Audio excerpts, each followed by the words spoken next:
د ناکامورا په ویر.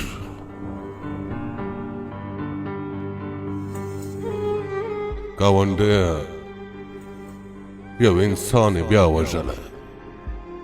دا انسان د لسو شلو څخه نه و.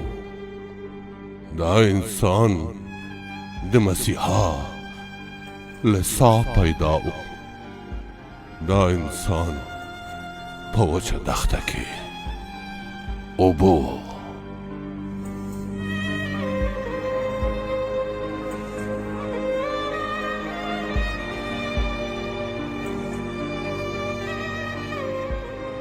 دا انسان یو غلی مسافر و. دلته راغی ملغلرې ویشلې. دلته راغی د زخمونو پټۍ راوړې نړېدلې وې. دا لارې رغولې.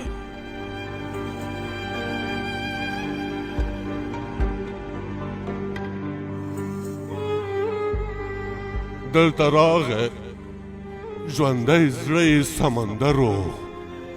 پکې وړلې یې د کور کلي خزلې. دلته راغی چا ترې غېږ چاپېره نه کړه او په خوله کې یې ور وچې کړې خبرې.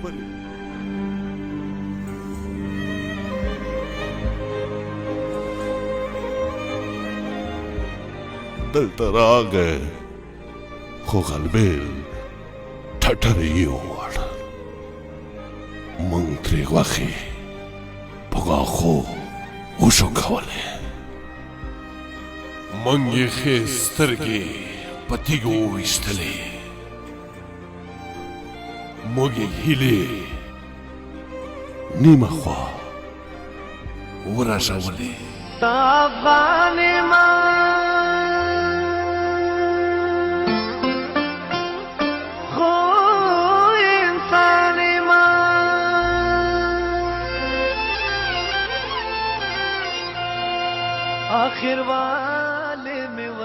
ګاونډیه زړه مې بل رقم ډوب شوی.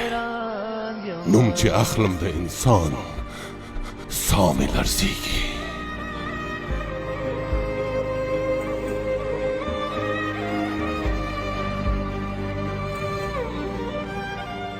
ولې هرې خوا وحشت راټوکېدلی.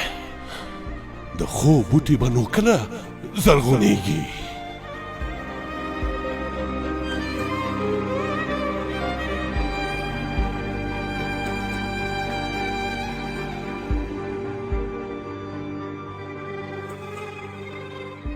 ولې هسک ده اسمان ولې نه رالویږي.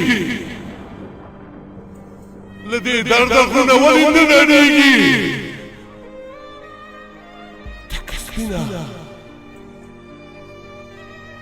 تکه سپینه پرېښته یې ووژله. آخر څومره به انسان نور لا بدېږي.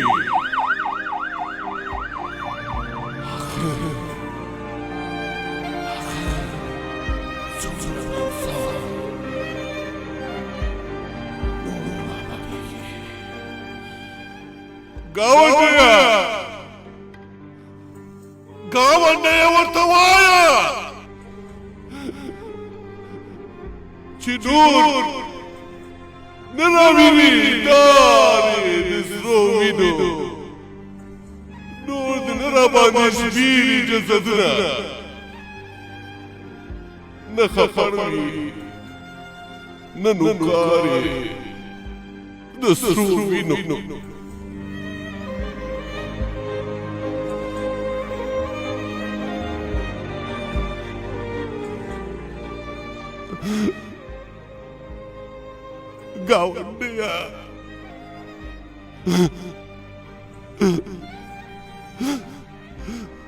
ګاونډیه روح په بل ډول خوږېږي. دا انسان مې مخ ته وړاندې وروسته کېږي.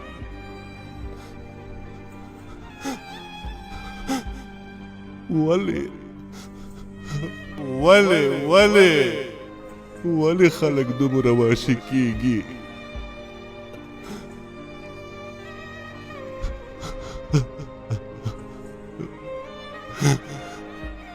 وینه څکي، هډوکي ژوي، نه مړېږي. ګاونډیه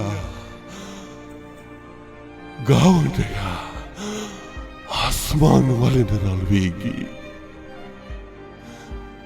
له دې درده غرونه ولې نه نړېږي؟